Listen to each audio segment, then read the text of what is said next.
하나님께서 우리 대한민국을 향하여 엄청난 계획을 가지고 계시고, 특별히 말세라고 일컬어지는 이 시대에 중요한 지정학적, 영적 위치에 놓여 있다는 것을 여러분들은 공감하십니까? 우리 대한민국이 성경적으로도 얼마나 중요한 위치에 있는지에 대하여는 저희 계시록 영상에서도 말씀을 드렸고, 그리고 현 시국에 대해서도 성경적인 해법에 대해 예레미야 선지자의 가르침을 통해 알려드렸습니다. 오늘은 좀 더 색다른 차원에서 우리 대한민국이 차지하고 있는 중요성에 대해 양자역학이라는 과학에서까지 그것을 증명하고 있는 새로운 사실이 있어 그 사실을 여러분들에게 공유해드리고자 합니다. 뭔 양자역학식이나 그러면서 대체 또 뭘로 갖다 붙여 끼워 맞추려고 하나, 그러면서 색안경을 끼고 계실 분들도 있겠죠. 충분히 그런 분들의 심정을 이해합니다. 그래서 좀 조심스럽기도 하지만 그럼에도 불구하고 이렇게 소개를 안 드릴 수가 없어 올리는 영상이니 주의 깊게 한번 살펴보시기 바랍니다. 먼저 영상을 하나 보여드릴 텐데요. 이 영상은 양자의 세계에서 벌어지는 양자 얽힘에 대한 연구 과정에서 촬영한 양자 얽힘의 현상을 나타내주는 영상인데, 이 연구는 국제학술지 네이처 포토닉스에도 실린 자료라는 것을 알고 보시면 좋겠습니다. 자, 그러면 이 영상을 먼저 보시겠습니다. Have you ever seen, they just recently made images of quantum entangled photons? No, I mean, I know about quantum entanglement. Take a look at what this looks like. Quantum entangled photons look like a yin-yang. Like exactly. Oh, awesome. Exactly. That's it. That's a quantum entangled Oh my photon. God. Yeah, Are you oh my kidding? God. Oh my God. So each one contains at its center a bit of the other. Exactly. So maybe someone knew this thousands and thousands of years ago. The idea that the Chinese or whoever created that initial symbol, the idea that they just stumbled accidentally upon an actual image of quantum entangled photons, very unlikely. That just seems too insane and too amazing. That's fascinating. 잘 보셨습니까? 이 영상은 양자역학에 대해 깊은 조예가 없으시더라도 이 영상이 말하고자 하는 것이 무엇인지 이해 안 되는 분들은 거의 없으리라 여겨집니다. 우주 만물을 구성하는 모든 물질의 근원으로 들어가면 그 모든 물질의 기본 단위인 양자의 세계가 있는데, 그 양자의 세계에서 벌어지는 양자의 얽힘이라는 현상에서 놀랍게도 태극 모양으로 움직이는 양자의 작용이 있다는 것을 보여주는 거죠. 이 태극 모양의 양자의 작용이 알고 보면 모든 만물이 만들어지는 첫 단계의 과정이라는 겁니다. 이 영상을 소개하는 사람은 서양인이 돼서 태극 문양에 대해 단순히 동양 사상의 음양론과 관련된 것으로만 알고 있어서 이것이 중국인들이 먼저 사용한 것이 아닌가 하고 말하고 있지만, 사실은 이것이 우리 민족의 조상인 동이족의 정신문명의 산물이었던 거죠. 그런 태극 문양을 어느 누구도 거부할 수 없도록 우리 대한민국의 국기로 딱 박아 놓았으니 이를 누가 부인하겠습니까? 요즘 중국이 그렇게 한류가 세계화되는 것을 시샘하고 역사 공정을 통해 우리 민족의 역사를 빼앗아가지 못해 안달이고, 그것도 모자라 이제는 한국의 문화를 탐을 내며 한복이며 김치까지도 자기 것이라고 설레발을 치고 있지 않습니까? 이런 상황에서 이런 태극의 깊은 비밀을 아는 중국이라면 이 태극 문양도 얼마나 자기들 것으로 만들고 싶겠습니까? 중국의 시뻘건 오성 홍기에 비하면 얼마나 우주적이고도 본질적인 철학과 세계관이 담긴 것입니까? 그런 비밀스런 낙관을 우리 태극기로 꽉 박아 놓은 것이라는 겁니다. 그런데 사실 알고 보면 이 태극의 모양은 그보다도 더 근원적인 것을 담고 있다는 것을 성경에서도 소개하고 있는데 그런 사실을 혹시 알고 있습니까? 그것이 어디에 나오느냐 하면 계시록 4장에 나오는데요.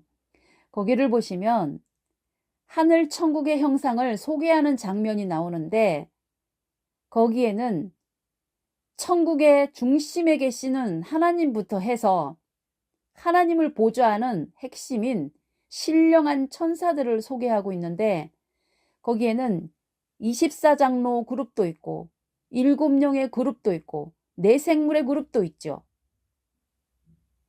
그런 보좌들 중심에 계신 하나님의 모습을 잘 보시면 그 하나님의 모습이 벽옥과 홍보석 같다고 소개를 하고 있는 것입니다. 벽옥은 푸른색 보석인 거고 홍보석은 붉은 보석인 것이죠. 붉은색과 푸른색이라 하면 어떤 것이 떠오릅니까? 네, 바로 우리 태극기에 있는 태극 문양인 겁니다.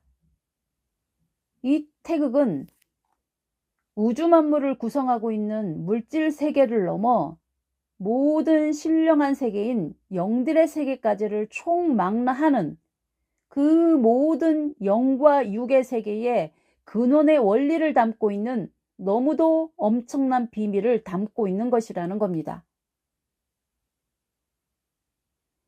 우리 동양사상에서 핵심적인 원리로 소개하는 태극의 원리인 이 음양론은 모든 물질 세계에서 작동하는 가장 근원적인 원리로 인식했지만 그것이 더 근원적으로 양자 세계까지 들어가서 보아도 그 양자를 구성한 원리 속에서도 역시 태극의 원리가 작동된다는 것이 오늘날 첨단 과학을 통해서 이런 비밀까지도 드러나게 된 것이라는 겁니다. 그럼 모든 신령 세계와 우주 만물의 물질 세계가 동일한 태극의 원리로 작동이 되는데 그 작동되는 원리의 그 핵심 중심에 바로 우리 대한민국이 놓여 있다는 것인 거죠. 이 한반도도 공교롭게 국토가 남북으로 갈라져 태극 문양이 나누어져 있는 것처럼 그렇게 나누어져 있고 대한민국의 국화인 무궁화 꽃의 씨앗 또한 태극 모양을 띠고 있으니 이 어찌 우연한 만남이라 할 수 있겠습니까? 이런 비밀을 오늘의 최첨단 과학기술로 확인시켜 준다는 것은 이런 과학을 단지 기계 문명으로만 사용하라고 주신 것이 아니라 만물의 근본이요 창조의 주인 되시는 분은 바로 창조주 하나님이시라는 것을 알아라고 우리 인간들을 여기까지 인도해 왔다는 것을 말하는 거라는 겁니다. 로마서 1장 20절에서 사도 바울은 이렇게 증거하고 있죠. 창세로부터 그의 보이지 아니하는 것들 곧 그의 영원하신 능력과 신성이 그 만드신 만물에 분명히 보여 알게 되나니 그러므로 저희가 핑계치 못할지니라. 이렇게 절대 부정할 수도 핑계할 수 없도록 확인시켜 주시지만 그럼에도 악한 인간들은 보아야 할 것은 극구 보지 않으려 하고 껍데기적인 물질 문명의 장난감에만 정신이 쏠려 오히려 그 놀라운 지식의 열쇠를 가지고 하나님을 대적하고 반항하는 데만 사용하고 있으니 이 얼마나 미련한 작태입니까? 이제 그 창조의 주인 되시고 태극의 본체가 되시는 하나님께서 이 땅에 개입하시고 모든 인류 역사의 마지막 완성을 위한 역사를 시작하실 것인데 그 역사의 결말은 음양이라는 적대 관계 속에서 극한의 대립과 갈등으로 점철된 인류 역사를 이제는 음양의 조화로운 결합으로 동서와 남북의 화합을 이끌어내어 온 세계의 평화와 번영의 역사를 이루어내어 진정한 태극의 화합을 완성하시려고 하는 것입니다. 그 세계가 바로 이사야 65장이 증거하는 사람의 수명이 나무처럼 길어지는 그런 무릉도원 같은 세계를 말하는 거죠. 지금의 우리 대한민국의 시대적 상황은 너무나 복잡하고 혼돈스러운 상황이지만 이 혼란은 창세기 1장에서 하나님께서 천지를 창조하시기 직전에 땅이 혼돈하고 공허하여 흑암이 깊음 위에 있는 그런 상황과 같은 상황인 것입니다. 이 혼돈의 역사 속에서 하나님은 빛이 있으라 하시며 새로운 질서를 세우실 것입니다. 이는 마치 갈릴리 호수에 거대한 광풍이 불고 큰 파도가 일어 마치 금방이라도 조각배를 뒤집힐 것 같은 상황과 같다 하겠지만, 그럼에도 예수님은 그 뱃머리에서 잠을 주무시고 계셨던 것처럼 그렇게 이 상황을 평화로운 마음으로 받아들일 수 있는 여러분들이 되기를 바라겠습니다. 바람도 파도도 보지 마시고 또 세상이 주는 즐거움에도 시선을 뺏기지 마시고 그 파도를 뚫고 바다 위를 걸어오시는 예수님께만 집중해서 주님께서 열어주시려는 새로운 세계를 바라보시기 바랍니다. 아직 우리 눈에는 보이지 않는 것 같지만 말씀의 눈으로 보아야만 보이는 깊은 역사가 이미 엄청나게 진행되고 있다는 것을 아셔야 하겠습니다.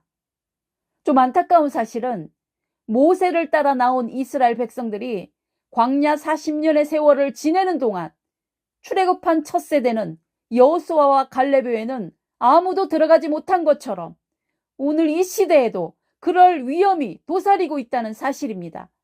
부디 편견이나 관습에 얽매인 모든 거짓된 생각들을 버리시고 이 시대를 향해 던지시는 성령의 음성을 들으시고 마음문 활짝 열고 다가오는 미래를 준비하시기를 기도드립니다. 감사합니다.